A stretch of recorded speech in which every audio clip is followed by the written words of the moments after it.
Hi, and welcome to the Creators Guild podcast, where we talk about all things creative. I'm Chris Howald, and with me behind the scenes, Jared Lovelady. And today, we are going to, again, read a little bit of book for you. And then we have a guest coming on who's actually my little brother, one of many, who does some cool stuff, and we have a lot of interesting conversations. So hopefully we'll have an interesting conversation today. Talk a little bit about the book, talk a little bit about some of his creative thoughts, and hopefully you enjoy spending your time with us today.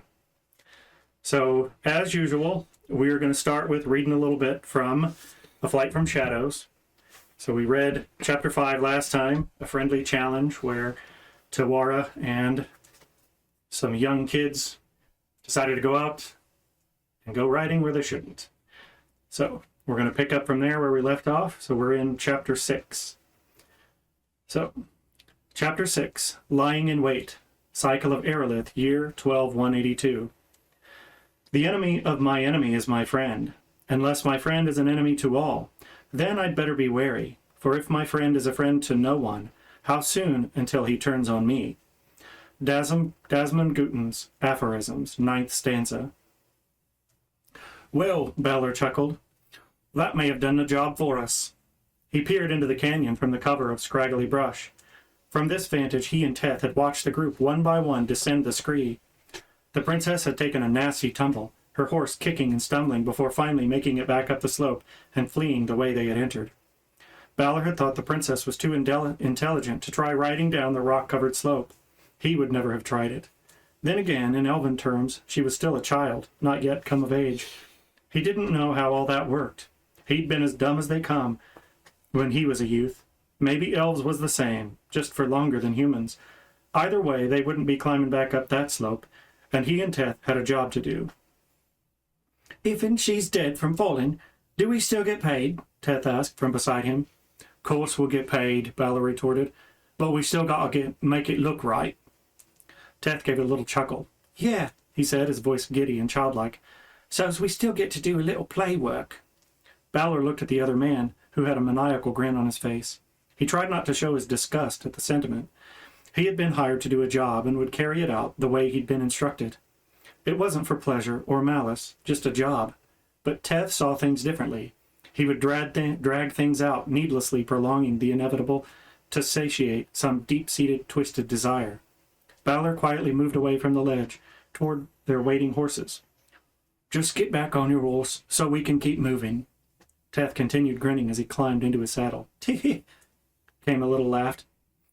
Did you hear the little one squeal when her horse slipped on the rocks? It bounced round the canyon for a count of maybe 3 or 4. Just think of the sounds they's going to make. I bets I can make 'em bounce longer than that. Shut up, Balor said. You see them clouds up there? He pointed to the west, to the dark mass moving toward them. We got to find a mule path and get to one of them caves if we want to stay dry. They's gonna be stuck in a storm. We's gonna have to get ahead of 'em and meet 'em down in a valley somewhere. So just keep your damn mouth shut unless you got something to say what's gonna help us stay dry tonight. The mule paths weren't difficult to locate. Had the princess and her little band ridden another half-mile past the opening with the scree, they would have found one, its worn trail descending the interior of the slope toward the valley floor. It was narrow for a horse, but not much worse than leading a loaded mule. The soft echoes of distant thunder were just audible as the two left the trail, Balor leading the way along the face of the southern cliff. He had only used the caves here a few times over the years, but knew how to locate them. There was a small cluster of openings low in the cliff, a couple large enough to enter standing up. The ceiling of the cave they chose was only a few hands above Balor's head. He had to coax his horse to follow him into the darkness. The floor rose slightly and was strewn with rocks. Beneath the damp, earthy smell was the scent of old sweat and lingering rancidness, like that of an animal in the early stages of decay. He paused, pulling a small wrapped oil lamp and a few strikers from his saddlebag. He was glad he couldn't see Teth's likely scowl in the dimness. Teth would appreciate the light from the oil lamp, but he considered the Burundian-made strikers blasphemous. The striker flared to life in a spark of white flame when he dragged it across the rock of the cave ceiling. It emitted an acrid-smelling smoke that made his eyes sting. He quickly lit the lamp, then spit on the striker to extinguish it. They were a precious commodity, and could be relit if you didn't burn them out. He smiled to himself when he saw Teth with his head turned deliberately away. The little prick would do that often. If he couldn't see the blasphemous tools being used, then they just didn't exist. Teth followed as Balor led the way deeper into the cave, holding the lamp up to fend off the darkness. After a short distance, the walls and ceiling expanded into a larger oval area. The floor smoothed out and was clear of rocks and debris. Pace-long patches of floor, along the edges, had been carved or worn smooth. The caves were a haven for smugglers and bandits in western Cuvia. As much as the monarchy would like to rid themselves of such practices, the caves were so vast, spreading out in a maze of underground networks, it would be nearly impossible to stop their use. The reprobates were also careful to keep a low enough profile, not to draw the full attention of the queen, or of Baron Omari and his soldiers. That may change after he and Teth had finished what they came here to do. "We'll stay here," Balor said. "We shouldn't say anybody else in here, but if we do, you just remember our business is ours, and we don't need to know nobody else's neither. I don't need my throat cut, 'cause you can't keep your mouth shut." "I ain't stupid, you know," Teth retorted. "I knows how to take care of myself." He paused and began rummaging in his saddle packs while Balor led his horse to one side of the room and began to unsaddle her. Balor heard a clicking sound and looked over his shoulder to see Teth striking a flint to light a second oil lamp. He shook his head at the fool. What was the difference between using flint and one of his strikers, besides one being significantly more efficient than the other? He made a conscious effort to ignore the man as he rubbed his horse down and gave her one of the dense pellets from his sack and his belongings. The horse whinnied and shook her head. A horse couldn't survive on the pellets indefinitely, but they'd give an animal enough nutrition for short stints, although they do nothing to fill up the animal's belly. "Sorry, girl," Balor told her. This is what you get for now. You should have grazed more when you had the chance." He sat the pellet on the floor, knowing she'd eventually relent and consume it, before sitting on his bedroll and pulling out a bag containing dried meat and some hard biscuits. He looked at the horse, who was still sniffing the pellet as if trying to avoid the inevitable. "You see?" he asked her. "I ain't no better off." He smiled as he tore off a bite of the dried meat and began to chew. The smile faded when he heard the excited whispers from the other side of the cave. "Oh, just look at you, all bright and shiny. Don't you worry. We'll have some fun soon enough." He looked across at Teth, who was kneeling on the cave floor, his saddlebags in a heap to one side, his horse standing behind him, the gelding saddle still on his back. On the floor in front of him was a length of cloth nearly an arm span long. The light from the oil lamp reflected off metal objects, painting the ceiling in a small cascade of dim stars. Teth held a hand-sized hook blade with a serrated outer edge reverently in one hand and caressed the side of the blade with the other. It was to the instrument that he was speaking. He laid it down and picked up what looked like an oversized needle, thickness of his thumb, with small barbs wrapping it in a spiral pattern. "You'll get your turn, too," Teth cooed. "We'll make the sounds bounce down the whole canyon, won't we?" "That's one sick bastard," Balor muttered to himself, turning away from the other man, returning his attention to his dried meat. As he brought another piece to his mouth, the smell hit him, that cloying smell of an old bog. He could smell the man from here. His scent was filling up the cavern. Balor suddenly felt ill. He dropped the piece of meat back into the bag, drawing the string at the top tight as he stood. Suddenly, he couldn't be in the same space as the twisted little man. "I'm going to go watch the rain come in," he said as he walked toward the entrance. "You just keep..." He paused. "Keep what?" "You just do whatever you's doing." He didn't wait for a reaction. He turned and strode quickly to the cave entrance. The thunder was closer, and the late afternoon sky had begun to darken overhead. He breathed in the air, clear of Teth's stench. The little creek made his skin crawl. He'd do what he needed to do concerning the princess and her little trekking friends, but he'd sleep with his knife in his hand tonight. Chapter 7. A Way Out. Cycle of Aerolith, year 12-182. Poor judgment often breeds adventure. Ancient wood elf saying. Tawara sat up gingerly and felt the world swim around her before settling. Jephram reached a hand down and she gratefully took it, allowing him to pull her to her feet. She swayed momentarily. "You gonna be all right?" asked Traylon, sincere concern in her voice. "You can sit longer if you need to. It's not like we can go anywhere anyways." Tawara stepped away from Jephram and Traylon to get a good look up the rock-covered slope. She then turned to look down the still sloping brush-covered ground as it followed the canyon wall and disappeared behind another bend a few hundred paces away. Fram and Megrith stood a little way off. Each held the reins of 2 horses.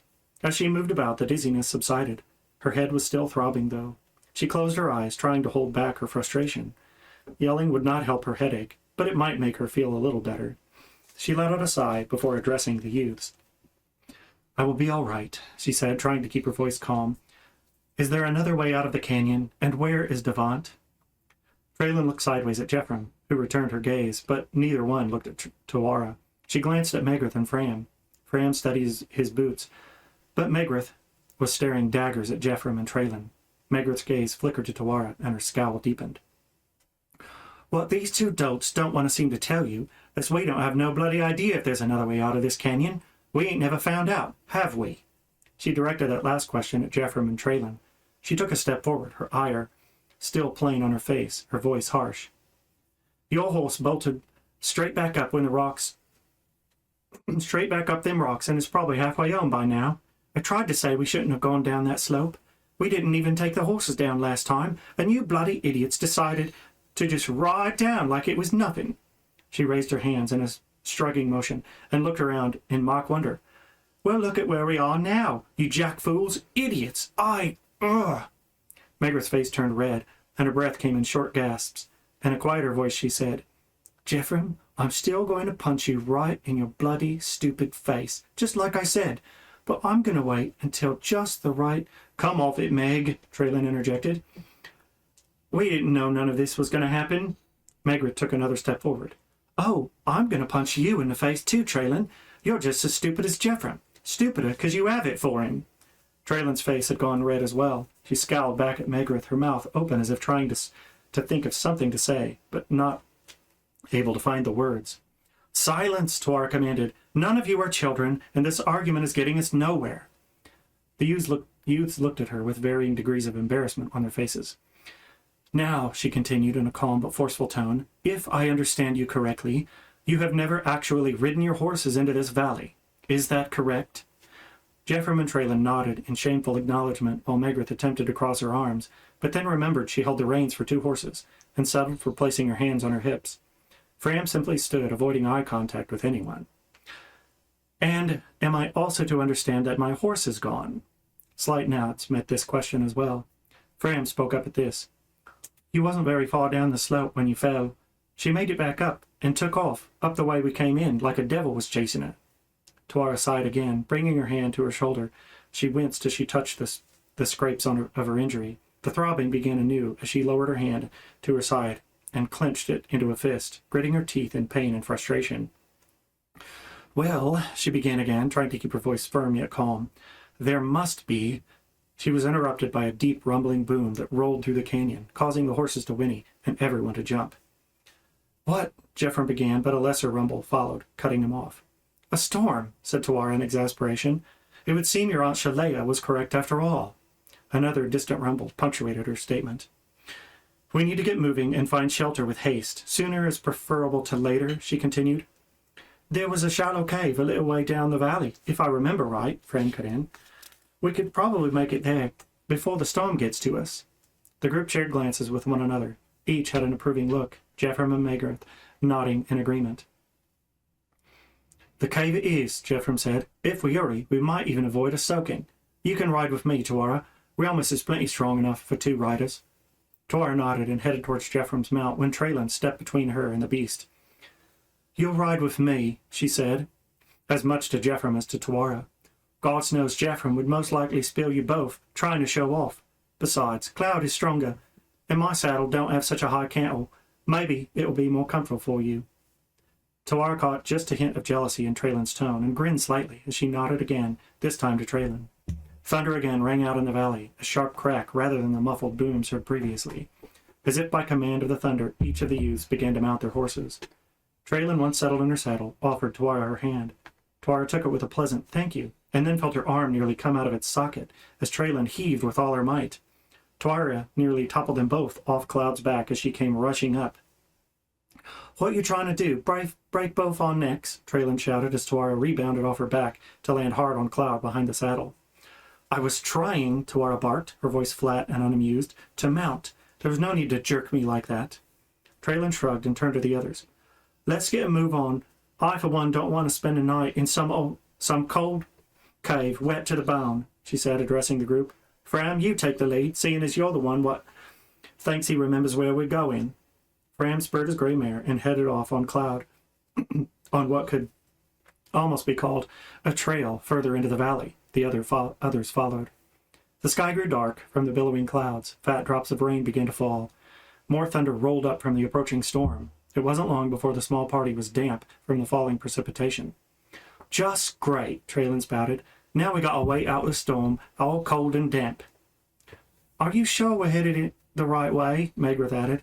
I'm sure, Fram replied. Look, there, that big oak over there is just in front of a cave.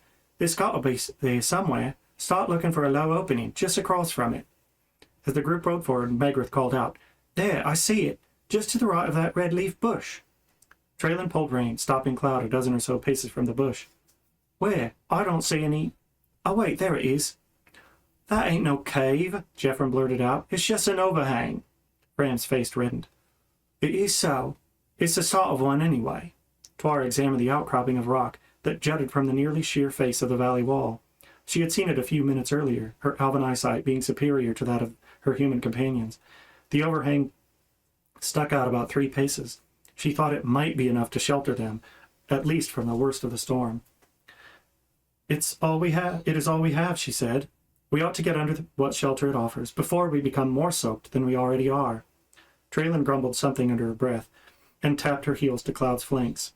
I'm going to make you regret this, Jeffrem Gnome. Just you wait till we get back to the wagons. The overhang was nearly tall enough for Tuara to stand fully upright, and extended at that height for roughly 2 paces into the rock face, before declining to meet the floor some 5 paces further. Lichens and mushrooms dotted the rocky walls. Near the very back, a few small bats hung from the cracked stone of the ceiling. It will have to do, I suppose, she said, feeling less than enthusiastic. I recommend we huddle as far back as we can. The horses are another matter, I am afraid. Megrith's horse was the shortest of the mounts, was able to fit in the entrance if she kept her head down. The remaining animals, however, were unable to fit under the low ceiling of the shelter. Jeffrem tried in vain to encourage Relmus into the already cramped space. Knock it off, Jeffrem, Megrith scolded. He just ain't going to fit. No use tugging on his reins like that. We'll have to tie them up to that oak tree and hope lightning don't hit it. That is the best solution we have, I'm afraid, Tuara agreed. It will at least give some protection from the downpour. Jeffrem looked out at the large hardwood that stood a 6 paces from the outcropping. The branches swayed in the strong winds, blowing in from the storm front, and the rain had begun in earnest. I guess it's better than being out under nothing at all, he conceded. Traylon responded, anger mixed with concern evident in her voice. I don't know what you're all worried about. Relmus ain't much more than a glorified plough horse. Cloud, on the other hand, is a top breeding stock. If he gets hurt, or worse, I swear, Jeffrem, let's just say it won't be good. The night was long. The 5 of them huddled together as far back as they could under the outcropping. The wind blew down the valley and whipped through the confined space. It battered at rain-soaked clothes, chilling Tuara near to the bone. A constant spray of mist continued to soak them. Megrith's mount, being the only thing between them and the torrent, meant that the wind and rain took a hefty toll on their bodies as well as spirits. They each slept in fits and spurts, dozing for a few minutes here and there, only to be jostled awake by a clap of thunder or a gust of chill, wet wind. The rain fell in sheets, the thunderous roar of the downpour in the night's darkness, matched only by the angry rumbles that followed each lightning strike that illuminated the inside of the shallow cave.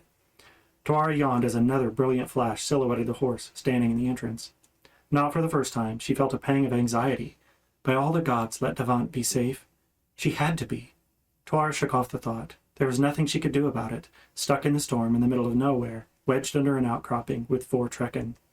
She thought back on the events of the previous day, beginning with the fall onto the rock of the scree. If only Devant hadn't lost her footing. But there was nothing she could have done about that either. She was lucky the fall hadn't killed her. She cursed herself again for being a fool. She never should have let them talk her into riding down that rocky slope. An accolade would never let herself do something so stupid and juvenile. She would have to spend some time in contemplation, re-evaluating her decision-making process. The heavy sounds of the downpour eventually began to slacken, and the youths jostled against her, pulling Tawara from her thoughts of Devant and the uncomfortable circumstances in which she found herself. "This is just great," Traylon said, shifting on the rocky floor. "I gotta sit here crammed against you." She gave Jephram, huddled close against her, a jab in the ribs. "I'm soaked to the bone, freezing after death, and all I can smell is the wind blowing across a horse's arse." Soft rumbles of thunder in the distance gave promise of the storm moving off as it blew itself out. Eventually the rain died down, the sky began to lighten, and a few rays from the dawning sun poked through the clouds. "There," Tawara said as she got up from where she had been huddled between Megarth and Fram. "We have weathered the worst and come out on the other side, and all in one piece." She looked across to the large oak tree and added, "Look, even our mounts have come out none the worse for wear." "I suppose so," Traylon said as she, too, worked her way from where she had been crammed under the outcropping. "I don't know about the rest of you, but I gotta go find a private tree," and she dashed out of sight. As the others made their way out, stretching and rubbing sore muscles, Tawara took a few moments to survey the surrounding countryside. They were high up on the north side of the canyon. At its west end, a steep scrub-covered descent dropped away from sheer rock face to a rolling valley below. In the distance, far down into the valley, away from the canyon wall, she saw what appeared to be a trail. She almost missed it at first, as portions of it were hidden by copses of trees and dense thickets of brambles as it made its way up the valley floor. "Look, over there," she called to the others, pointing in the direction of the path. "It looks like a riding trail, well worn by the looks of it. That means there must be a safe way out of here." "I don't see nothing," Fram announced. "Wait, yeah, I see it," Megarth piped in, sounding more than a little relieved. She stood next to Tawara and held a spyglass to her eye. "It's down in the valley. You can see it if you look just past that patch of bramble down there." Tawara eyed the spyglass curiously. It was just one example of the occasional oddity that found its way out of Confederation lands. Few, if any, were used by her people. Brundian ingenuity was seen as nothing more than novelty, and the use of their discoveries beneath the High Elves. Tawara, however, found it fascinating. "Why didn't you use the spyglass yesterday when we was looking for the cave?" Fram inquired. "I forgot about it," Megarth replied, looking sheepish. "I only got it a couple days ago."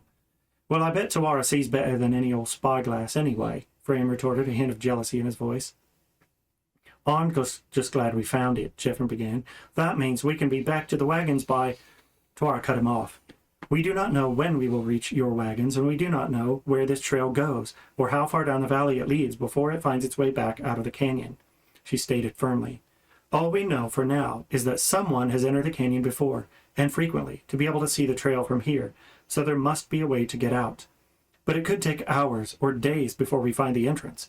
For now, focus on getting to the trail. It will be a difficult enough task to accomplish that without with the ground we have to cover. None of this terrain looks very pleasant for travel."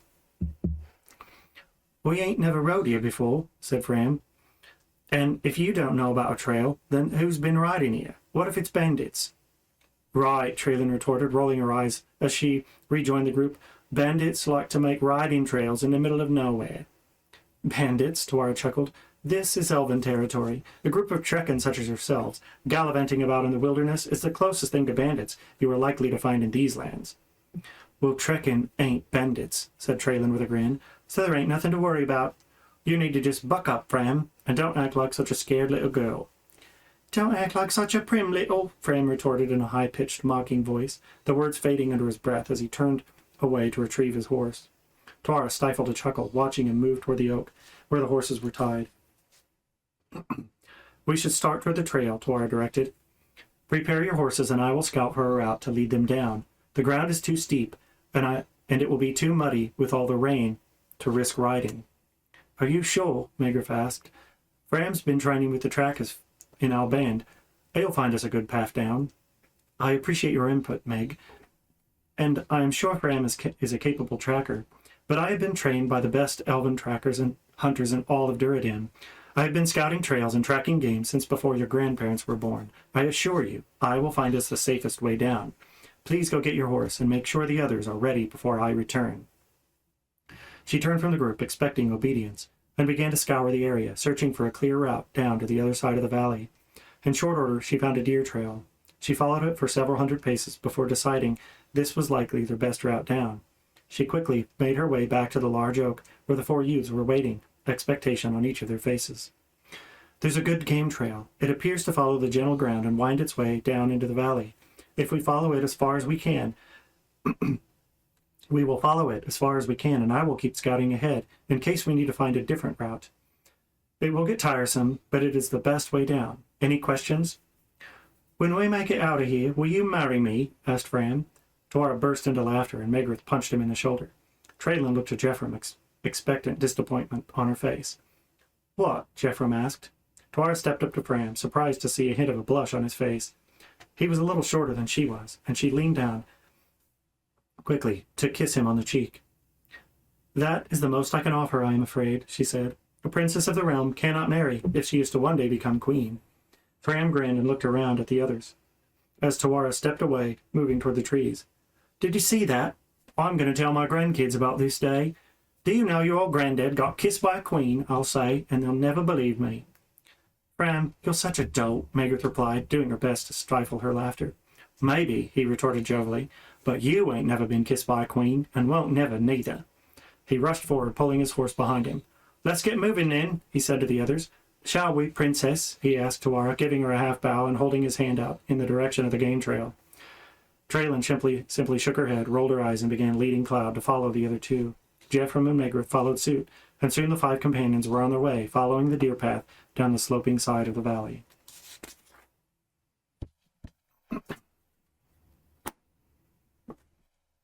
That's it for chapters 6 and 7. So, hopefully you enjoyed that. And again, if you haven't yet, let's back up. Chronicles of Duradim, Book 1 of Ascension of a Queen, Light from Shadows, Volume 1. Go find it. Buy it on Amazon.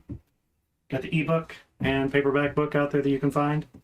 So, if you haven't read it yet, go read it. Hopefully you enjoy it. We've had fun writing it. So, we're going to invite Caleb to come join us. He's been sitting over there in the wings. Hopefully he's enjoyed the reading. Yeah, I did enjoy it. To comment on it, I was just thinking that what's kind of different about your book that I noticed while you're reading is it seems more like a real thing that would happen, if that makes any sense at all. Like the conversations or reactions to people or just the back and forth. A lot of books I feel like it's an idea of how somebody would act in a situation. Yeah. And while I'm reading it, I'm thinking, okay, maybe that makes a interesting book or perspective, but that's not how someone's going to react in that situation. Yeah. That's not how someone's going to say anything at all. Yeah. So why, whatever do you mean, Caleb? Right. I mean, it's henceforth you shall refer to me as hero of my favorite brother, the hero. Yeah. Like, right. Yeah, I mean that's how I feel about it. It just seems real to me how people would really react, and it's hard to put that in a book because I'm not thinking I'm gonna watch my words while I'm saying this to him, or I'm gonna try and act a certain way and then do that.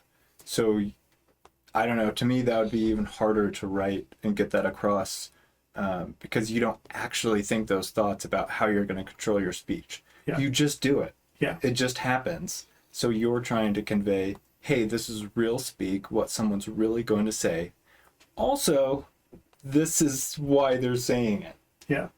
So well, Jared and I writing stuff, we've had like similar to what you were just saying, like that conversation where we've written stuff, like I've written stuff and Jared would be like, they wouldn't say that. Right. And then I'm like, yeah, they wouldn't say that. Like it gets the point across, but that character, even if like they need to get that point across, they wouldn't say that. And Jared's done the same thing. He'll write stuff and I'll be like, yeah, that's that's not how they speak. Yeah. And then you spend 15, 20 minutes, An hour. on one line. Yes. Yeah, we've had a lot of instances where just like that. But I get, like, that is how there's a lot of books that I read where I'm like, okay, yeah, the dialogue is expressing emotion and it's getting the point across. I don't know a living human that talks like that. Right. So, Well, not just the talking, but the inner dialogue of the characters, or trying to convey, oh, he said it like this angrily, or I can't really find the words to describe, thinking of a specific example, but, books kind of overemphasize that, and nobody in the real world has that type of inner dialogue in the moment while you're speaking, while events are happening. yeah. Your brain has already decided what you're going to say before you say it. Yeah. You don't think about it. Sometimes your brain decides what you're going to say after you've said it. Yeah, after it's already come out. But that's just not how anybody works. That's not how your brain works. Say anybody. I'm sure there's somebody out there. Yeah. That's like, no, I consciously, maybe like a Jordan Peterson or something. I'm going to consciously think about every word I'm going to say, dissect it, and then say it perfectly. Yeah. I mean, you can do that, but then you have to do this. You have to sit back and rub your chin and be like, Right. well, Contemplation of it. let me do this action of caress my beard for a few minutes, and that will distract you from the fact that I'm trying to process what you just said Right. and come up with something that I could respond with. Yeah. Well, I did like, I'm going to say the bad guys because I can't remember the names off the top of my head here. I do like their characters in that sense, is they seem like real bad guys. Yeah. Like, they seem like somebody that you could meet in the world. Yeah. Or, I don't know, if I thought of in the real world, here's two people I'm going to hire to go do this job. Yeah. Like, yeah, that seems believable, that these are the type of people that would do it. I mean, I've met some bad people before, and I'm like, yeah, especially the guy that's a little psychotic, I guess, and into it. It's not necessarily that he's into it and he knows this is wrong and that's why I'm doing it. And a lot of books seem to do that with bad guys, is I know this is bad and that's cool, that I think that I'm doing it is because it's bad. It's just what he does. Yeah. He's just the guy that does it, and that it's like painting a house to him. He's like, yeah, I'm just doing my job here, man. I enjoy my work. Yeah. Yeah, good day at work. Oh yeah, real good. Yeah. That's, well, so Caleb and I, and Jared's watched some episodes with us of Rick and Morty, but the Rick and Morty, the Mr. Meeseek shirt that I wore before, Caleb actually got me that. It's like, what's his name? It's like, here I go killing again. Yeah. I'm like that. Crimbopulous Michael. Yes, Crimbopulous Michael. It's like that character when he shows up. And he's like, I don't know, I just like killing. Here's my card. I'll kill old people, kids, dogs, cat, doesn't matter. I just like killing. I'm like, yeah. What if you met somebody like that for real in the world? And that's really, what we talked about with coming up with Teth and Balor and some of the other characters. We've really tried, maybe we have psychotic tendencies. I don't know. Yeah, but character selection and development is a big part of what we've done. Yeah. I mean, we spent exorbitant amount of time creating characters. How do they talk? How do they interact? What do they think? Yeah. How do they think? And why are they that? Like some of the characters, we have backstory for them. Not necessarily all of them, but we're like, what is this person's past? And how would they act based on that past? So, I mean, really, the part of the underlying premise of our story is, yes, we have this plot that's going to take, the first few books. And we're going to have a story arc that covers those first few books.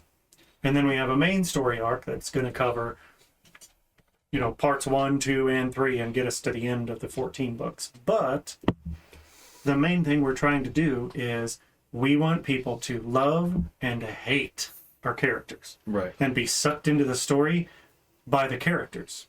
And that's why I like that A Way Out, A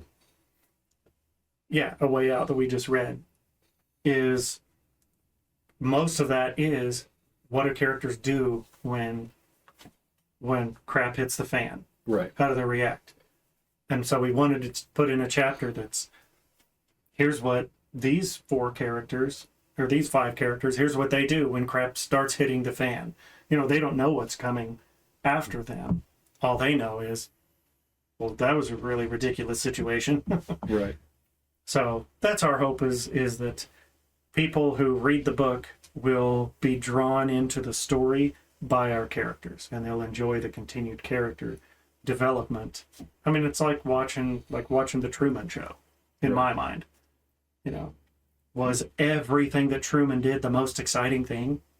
Like, no, if you just watch somebody's life. Right. But how many people put videos on TikTok or Instagram or whatever where you're like, this is the most exciting thing I've ever watched? Like, but people still watch it because I'm getting insight into this even if they're playing a character, I'm getting insight into their life, and I want that connection. So that's our hope. People will feel that connection with who our characters are and enjoy the story because our characters are in it. Yeah, I can see that happening. I like that in characters where, and me and you have done this a lot with characters, is you can actually extrapolate how they might act in a different situation or in a certain thing or something like that. And, everybody that's into comic books does it. Everyone that's into superheroes does it, the superhero with the superhero and different characters and stuff like that. But a lot of characters do fall apart in that, and eventually you go, well, it's just a story, or it's just a book, because they're written so romanticized and unbelievable that you can only go so far with that character breakdown, or let me psychoanalyze this character, or break down their background behind this, what's the name of the bad guy that's really twisted and this stuff? Teth. Yeah. If he's written well, then you could see it as not a documentary per se, but just a look into his life and go, okay, well, clearly he was raised like this, or whatever. You could psychoanalyze him and be like, yeah, this is what's going on behind the scenes, or this is why this person acts like this or thinks like this or doesn't have this type of remorse. And through that you could almost feel a sense of empathy for him, or a sense of sadness, and be like, well, I mean, it's not like he's doing it knowing it's wrong, or something like that. You can go, yeah, I understand where he's coming from. It kind of brings to mind, so J.K. Rowling had posted before about how she was upset, or not really upset, but just like, what are people thinking? Liking Draco Malfoy? He's the bad guy. Yeah. He's a jerk. Yeah. What are you talking about? And I'm like, well, yeah, but you also wrote inside of there how he was raised by his parents, who are jerks and stuff, and that's all he really knew. Yeah. And then he went to school and kind of got a taste of what normal people are like, and not someone that, is just evil. Yeah. So like, your parents are best friends with Bellatrix Lestrange. The what? Yeah, this is the environment that he's been raised in. Yeah. So you could kind of see that, not that he has redeeming qualities necessarily, but there's a part of you that can go, yeah, I feel, some empathy for this kid, and, maybe he could have been good, just one or two choices different. Yeah. You know, he wouldn't have been the bad guy, you know, so I like that. Yeah, it's like different different application, but the 7 degrees of separation. Right. You know, if you apply that to experiences or choices or upbringing, what are the degrees of separation that separate you from the worst possible person you can think of? Right. You know, well, I'm going to bring up Caleb and I will frequently text each other random thoughts, you know, like Deep Thoughts by Jack Handy, you know. Caleb, most of them come from Caleb's direction to me, just from it. That's just from ADHD. Yeah. That's all that really is. But it's Caleb texted me the other day and was like, you know, I was thinking, people have said, well, if I had a time machine, if you had a time machine, what would you do? And some people's responses are, I'd go back in time and I'd try to kill Hitler, you know, and stop the Holocaust from happening. And then Caleb was like, well, why doesn't anybody say, I'd go back in time to when Hitler was a child and maybe try to show him more love? And I'm like, yeah. What if you're like, I'm going to go back in time and he's going to go to, you know, he's going to get all the love and nurturing and affection. Yeah. I mean, I have no idea. I haven't researched Hitler's childhood. But I don't know, but the simple answer is, oh, you just kill the baby. Yeah. You're like, yeah, but you could raise it. Like, there's another option there. Yeah. Like, that's not the only answer to the solution here. Yeah. You know, so yeah, it depends on how you look at it, and that's going to depend on how people view your characters too. You don't have control over how people see your characters or interpret them, or, you know, someone. No. They will see them the way we say. Well, then you better write it pretty darn well. There is only one possible solution to reading this or outcome, and that thought is that's a bad guy and that's the end of the story. There is no going back and changing his childhood or how he'd raise him or anything like that. I mean, that's... We'll have to figure out the Burundians have to have time machines. And I've got to be like, no, we've already gone back. Yeah, I don't think so. Yeah, I mean, I guess you could be like, wait, Tawana remembers that person from when she was a child. Yeah. And they look exactly the same, and they're not an elf. Yeah. Wait a minute. What just happened? Yeah. Yeah, it is an interesting dynamic, like seeing this play out in the book, just thinking about the elves and human relationships, because that's something, you know, like Lord of the Rings is one of the most obvious answers to point to, or examples to point to. You know, whenever the what's his name, the elf king guy, Elrond, you know, he's like, I was there when the ring was forged, when they failed at Mount Doom, you know, and you're like, what? Yeah. You know, like, wait, you didn't push a little harder? Right? Yeah. So it's, I don't know, it's like, cast it into the fire, and he's like, no. Okay, I tried. Wait, that's it? I told him, throw it in. Yeah, but, well, I said, please. What else? Oh, that's it. Yeah. Well, I didn't, you know, I wasn't really thinking about that angle of it, but I was thinking more of, it's interesting to see, you know, because she is a teenager. Yeah. You know? Yeah, she's 100, coming up on her 120th birthday. But for all intents and purposes, yeah, she's a teenager. Right. Well, and the thing is, like, she's treated as a teenager. Yeah. You know, even among the Trekkin, she's treated like a teenager. Yeah. You know, even though she's like, yeah, I knew your grandma, you know, and stuff like that. It, you know, she's still treated as a teenager by these people that she's lived longer than they have. Yeah. You know, so that, I don't know, to me that's an interesting way to view it. Whereas, you know, it's in Lord of the Rings, Elrond, it seems like he was always an old elf. Yeah. You know, like that. Even 3,000 years ago. Like, yeah, he was still an old elf. You know, you don't really get that type of perspective from it.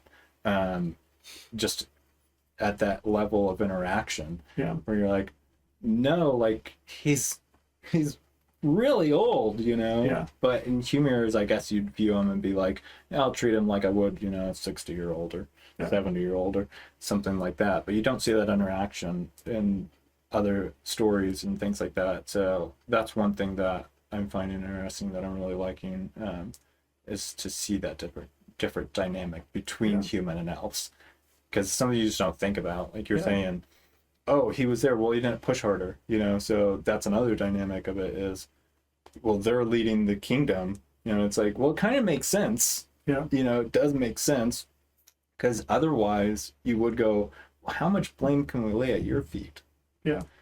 You were around whenever that happened. Why didn't you cut his finger off and throw it in the fire? Right. And just be like, what are you gonna do? Right. So it's an interesting dynamic to see play out. And I had talked to this before about, you know, like, yeah, she's gonna have a nurse or somebody, you know, let's say a human friend, you know, as a child, you know, and then that person's gonna grow up and get married and this and live their whole life, you know. So she's seen how people live their lives over and over and over by the time she's 20, you know. Well, and not only that, but so somebody, Melissa pointed out that when we had read a little bit before at our book launch, we read that chapter where they go and see the ceremony happen and stuff. And Melissa said a couple people, they were kind of chatting a little bit after we read it, and they were like, isn't she like 100-something years old? Isn't she like an adult?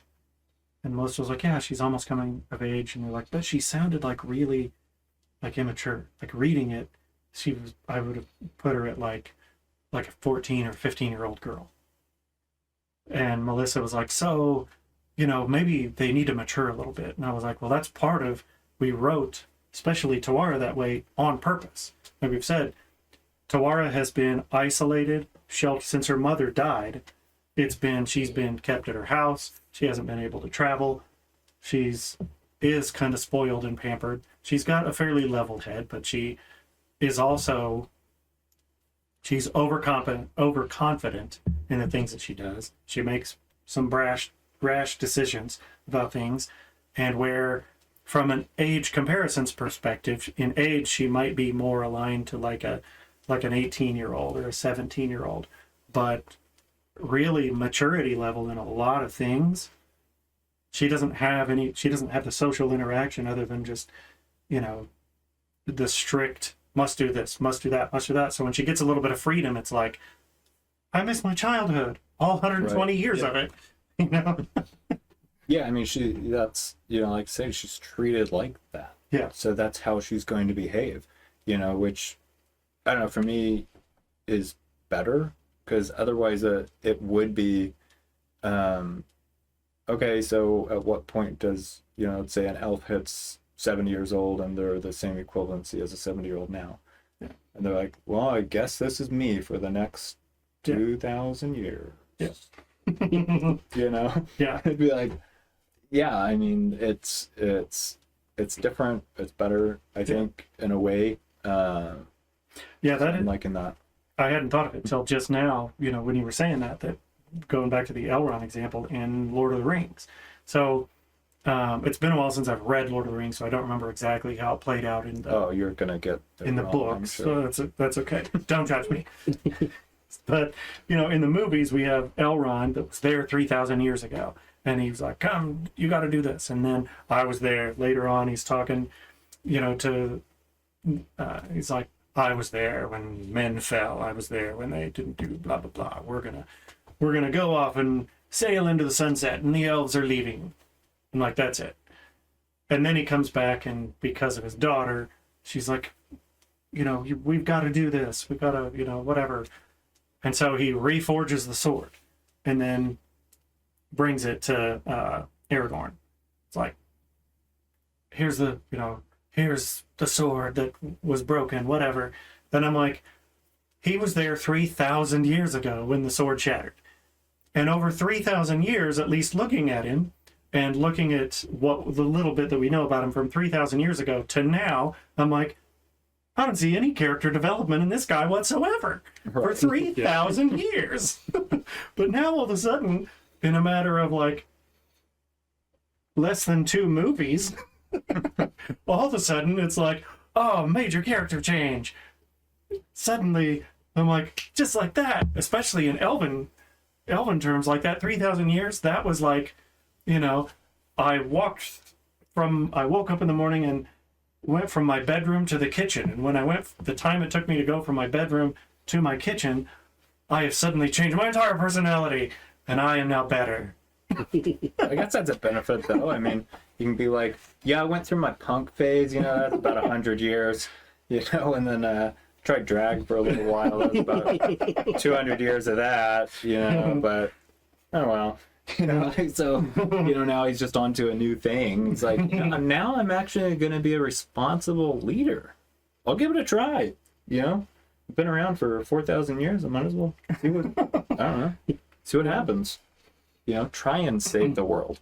That would be, there's another, see, this is how we come up with ideas for stuff. Another book idea, an elf that actually goes through, it's like Elrond's cousin.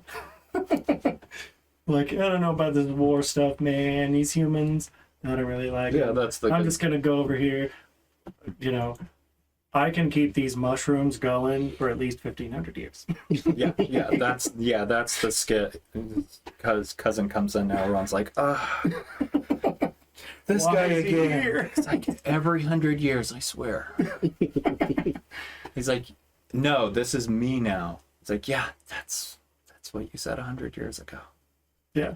Like, no, this time, it's for real. It's for real, man. Wow. I'm really into the mushrooms, and that's just who I am. And, we just got to make peace with the orcs. I feel it. It's like, oh, God. Like, what are you even talking about? Like, listen. Whatever. I know, I went through that phase. That, the orc girl that came here, we did the test. The baby wasn't mine. Okay? We got that, like, yeah, I had a phase. I went through a phase. It's over now. This is the new me. I've been clean for 40 years, okay? 40 years. And then, like, the very next scene, it's like, I fell off the wagon, man. Sorry, come here, orc girl. I'm going to Gondor. Yeah, that's the kind of character development we don't want. Yeah. You can always make an alternate Tuara really gets into like following bands around or something like that. Yeah, just so you guys know, this is how our conversations typically divulge into just chaos and ridiculousness. So if you're not keeping up, that's this is just how it goes. Yes. So let's get the ship back on track. Yeah, I got here. So I wanted to point out. So I got this. I'm gonna put this on. Can you see it there, Jared? Yeah. For those who are just on audio, I just put my hat on. This is a hat made by Caleb. I had it on my dresser and I smashed it with some stuff. So the hat itself is a little bit frumpy, but the leather, the leather patch that's on there, Caleb made this for me because of my affiliation connections with John Deere. So he made me a Jane Deere hat. You might get like a copyright strike or something on that. I don't know how this works. This is not you can't buy this. This isn't for sale. This was just for me. But he also did, we've shown you before, but we'll pull it up here again. Our bookmarks, we did them in leather. You see that there, Jerry? Mm-hmm. So we've got our bookmarks that are the Chronicles of Duradim with the 8-pointed star. That's the symbol of the magic within our realms. And the ancient symbol of magic. So Caleb did those for us. He did some maps for us. We usually have a map up as a background. But today we've got these curtains up because our green screen is not big enough. Yeah, we got to get a bigger green screen. But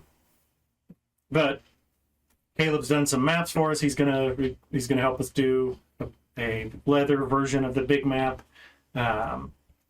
So Also doing some leather-bound yes, books. doing some leather book covers for us. Working on it. Working. I've done, well, I've made a total like 4 books, but the binding is different than actually making a book from scratch. So I'm just kind of learning that process and stuff like that. Yeah, because who did you make journals for? Was it Melissa? Yeah, journal for Melissa, and didn't you do something for Mary or Sophia? Possibly. I don't know. Possibly. And then there's this girl that I was seeing that was an author that I made her a book from completely scratch. But yeah, just different techniques and stuff like that. So I'm still perfecting that. I haven't quite got it nailed down just yet. Yeah. But working on it. Yeah. So Caleb's really, when they say a jack of all trades, he really does branch out and try different things. It's, the saying is jack of all trades, master of none, but better a jack of all than a master of one. Like, people usually don't hear the second half of that quote. And there's some different, depending on where you read it at, it's not exactly like that. But the way I read it, I'm quoting Mike Rowe, the way I heard it, was like that. Anyway, Caleb does a really good job of going out and finding something he's interested in, and then working at it and working at it and working at it and mastering it. So, like, whether it's photography, now he's doing leather stuff, he's doing laser engraving. Again, just ADHD. Just can't stay on track for anything. But he does it to where he's like, I'm really good at this now. And I'm like, yeah, you should go, like, make money with that or do something. And he's like, yeah, that's boring. And so then it's, well, I'm going to move on to this other thing. So if you walk in Caleb's front door, you're like, wow, there's camera stuff and leather stuff and shooting stuff and hunting stuff and woodworking, whatever. And, but he works really, stays consistent at, I'm going to get really good and learn everything about this and get really good at it. Until I'm like, well, this isn't really exciting anymore. I think I'll move on to something else. Well, for me, the learning and perfection of it is what's fun for me. Yeah. Doing it's fun. I enjoy leatherwork. I enjoy photography. I enjoy all these things. And those are things that I can always go back and do. Yeah. I'm not going to lose that knowledge to do that. And that's also knowledge that I can pass on to somebody else. I mean, just the other day, I have a old coworker that just got a similar camera that I had, and he's like, well, what about this? What about this? These settings and stuff like that. So that's also knowledge that you can pass on to somebody else, and you never know when that's going to come up. Yeah. But yeah, I mean, perfecting those skills is what I find enjoyable, and that's, like you're saying, well, you should go make money at it.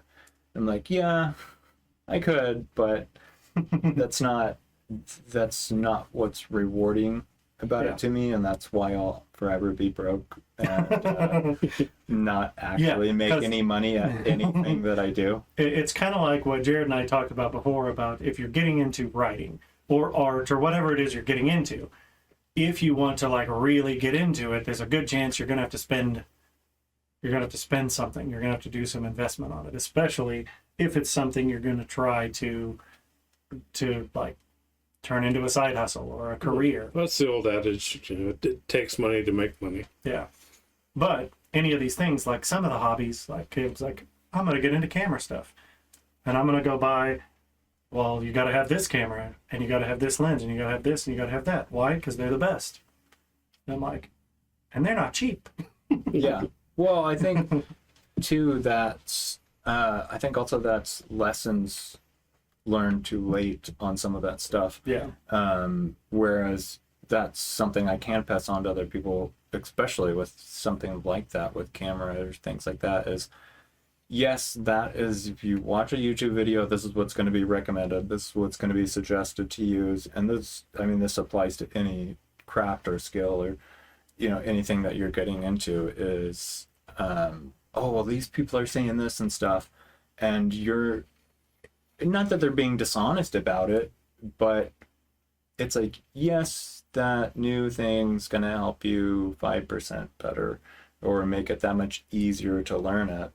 But once you're in the trade for a while, you look back and go, well, if I was recommending this, I wouldn't recommend that. Yeah. I wouldn't say to start with this. I wouldn't say to start with this point or this or that, or here's a pitfall to avoid getting into this type of thing, because don't spend that money on this. Don't spend your time on this.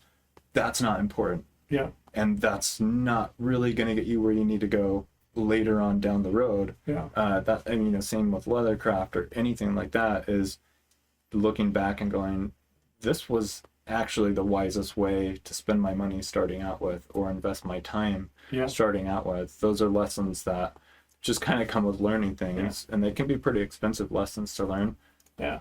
Now, if only we could invent a time machine and go back and be like, hey, buy this one. Yeah. So, I mean, we've had Jared and I, with some of our things that we're trying to set up, you know, and trying to get going. You know, we've got our laptop set up right here, and like, well, yeah, it was really nice. I'm really glad we found these laptops that were cheap and that we could work together on and stuff.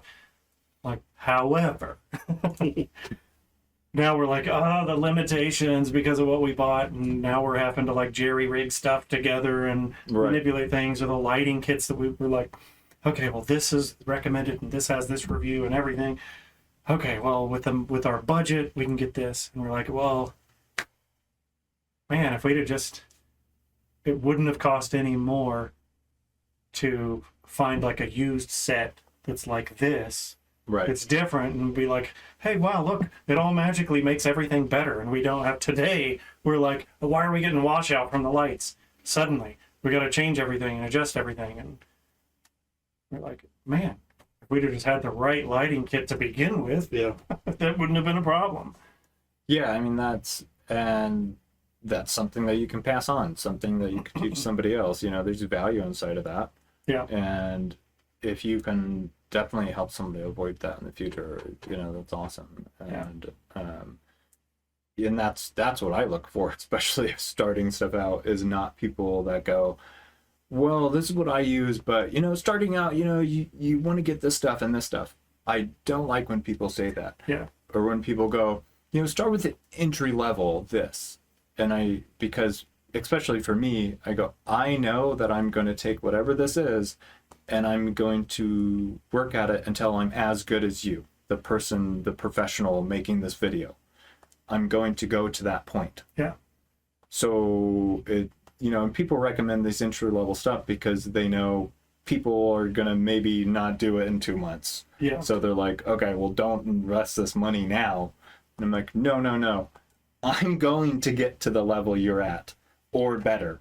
Yeah. I'm going to do that. So I'm not going to reinvest that money later. Yeah. Well, how many times so right now today, our setup, we have a Yeti mic that's sitting out here in the middle and recording all of us, and we have to post recording. There's got to be some editing done and whatnot. And I'm like, I don't know what else is being picked up right now as we're talking. But we have an alternative mic setup. We've got a mixer and XLR mics and inputs that can go into the computer and whatnot. We haven't been able to get them to work. You know, part of it is the laptop, part of it is software and being able to run the software on a particular laptop. Well, and before we had OBS, we were getting background sound from the computer. Yeah, like crazy noise. But how many videos, how many hours have we spent trying to figure out how do we get this H6 and the mics to work correctly with this? And just like you said, there's all kinds of, well, here's my setup, and I'm going to give you a real quick blah, blah, blah.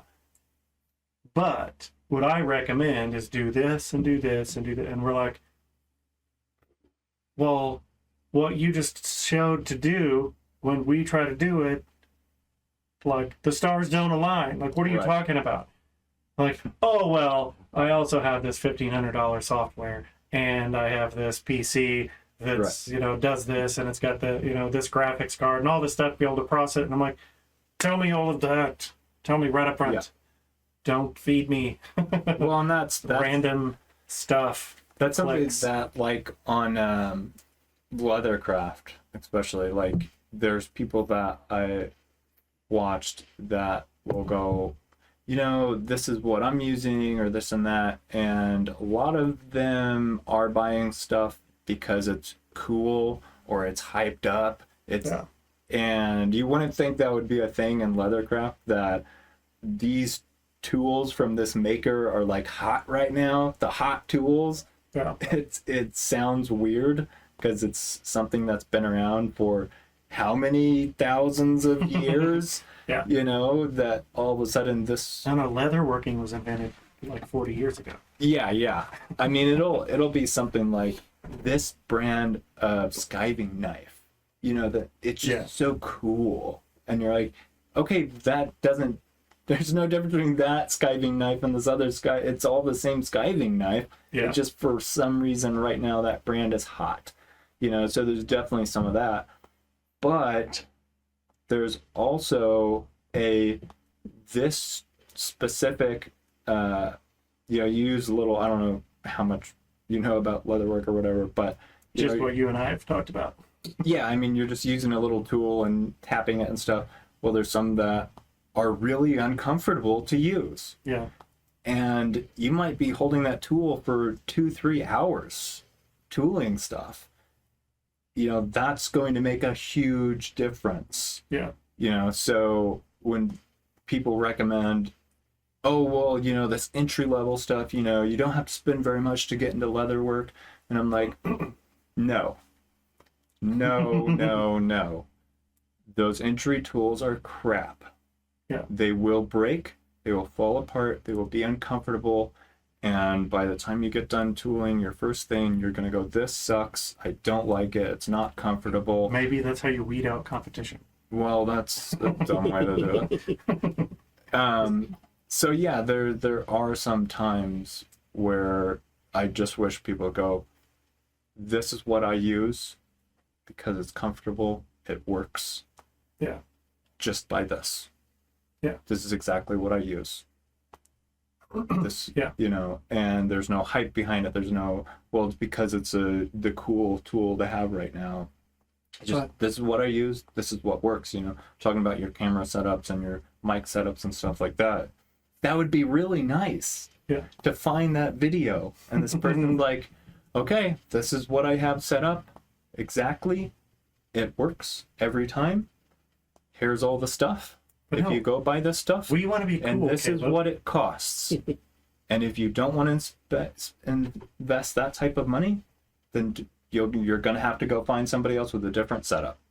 This is the setup I use, and this is how much it We costs. want to sit at the cool kids table. That's our goal. Yeah. So whatever the cool That's the kids end do, game. that's what we want to do. Got I a mean- long way to go. I mean, the series that we're doing, we don't really care about the story. We just want to be cool. Your first mistake was thinking authors are cool. That's a big misconception on your Hey. part right there. If you're an author out there and you want to form a gang, message us and I'll tell you where Caleb lives. He can be the first victim. Yeah, I probably just went on somebody's list. Yeah. That's all right. I don't know. Yeah. I mean, there's a reason that they use different names to write books than their real name. Yeah, we probably should have used names. Pseudonyms. Is that what it is? Pseudonyms, yeah. Not a Yeah. Yeah. If it was cool, they'd be using their real name. Yeah.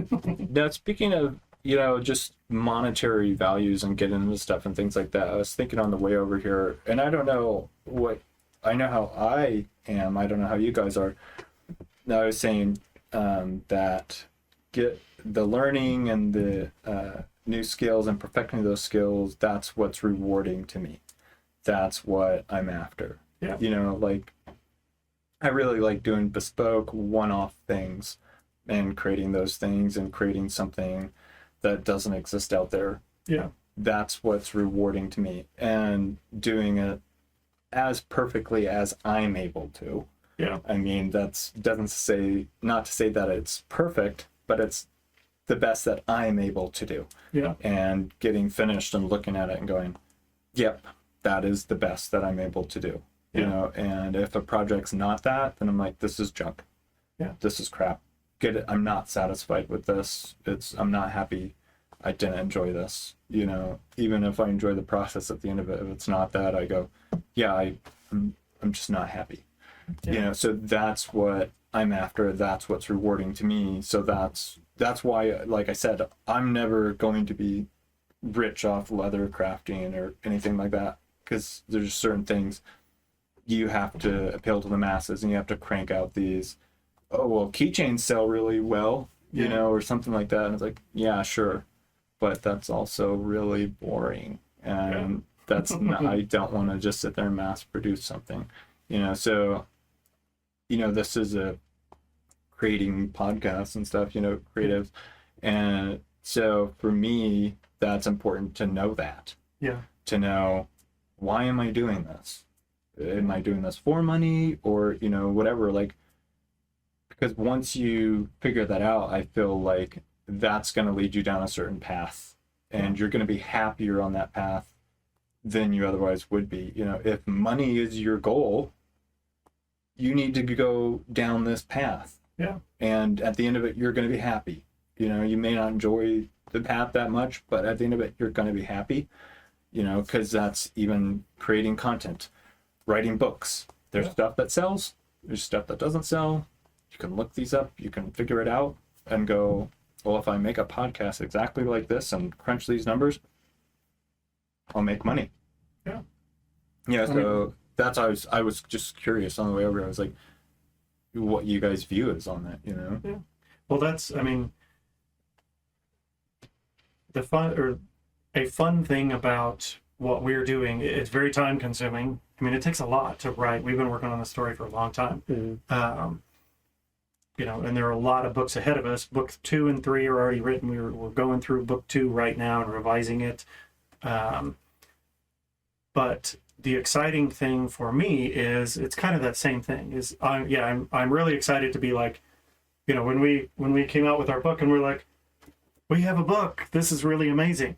But I'm like, we have 13 more to finish this story. Right. And as we're moving forward, we're like, hey, we've already got this and this and this mapped out, but we still have to figure out, well, what are the details of this character? What are the details of this scene and everything? So it's creating constantly. You know, it's always something new. Every time we type a sentence, every time we sit down and talk, we'll be like, what if our characters do this? And then we get into I don't know, it's like hyper mode of, like something just clicked between us. Right. Now we can have the character do this and this and this, and we start writing it down real quick. You know, like, we got to get this on the page and notes as quickly as possible.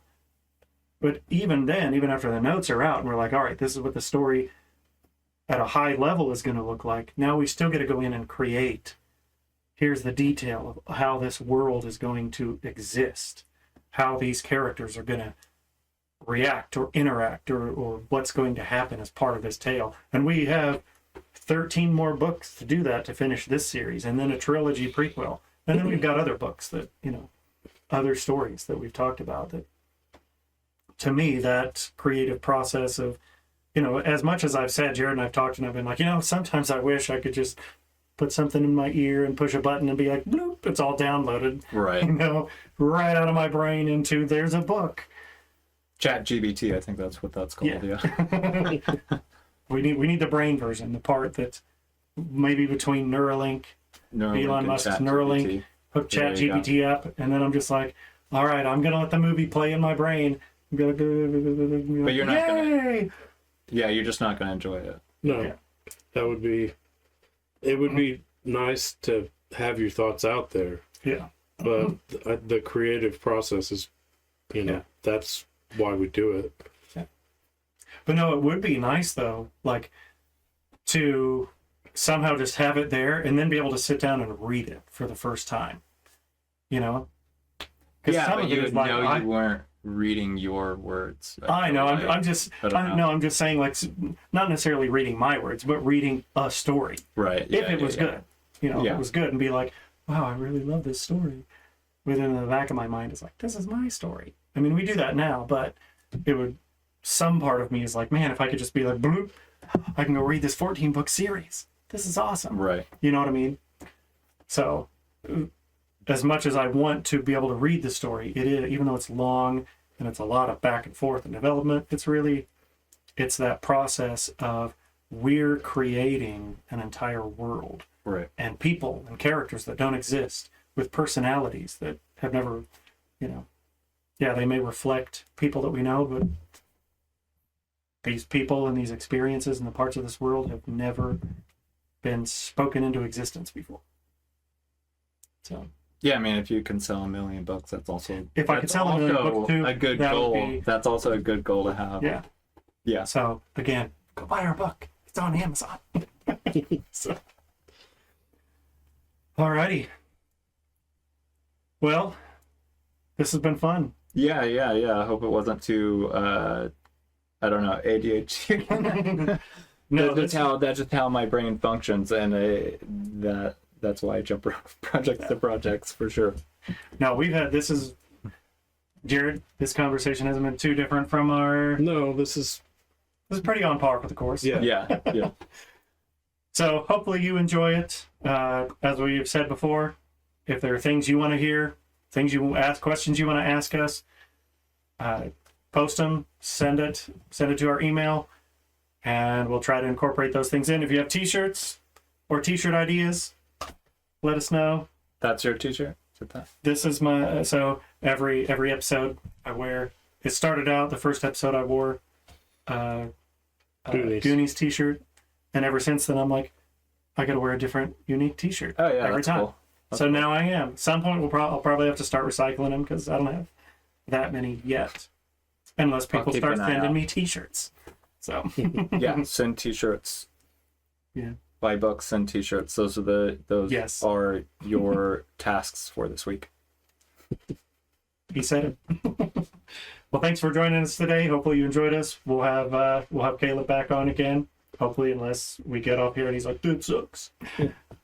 But till next time, go in good spirits.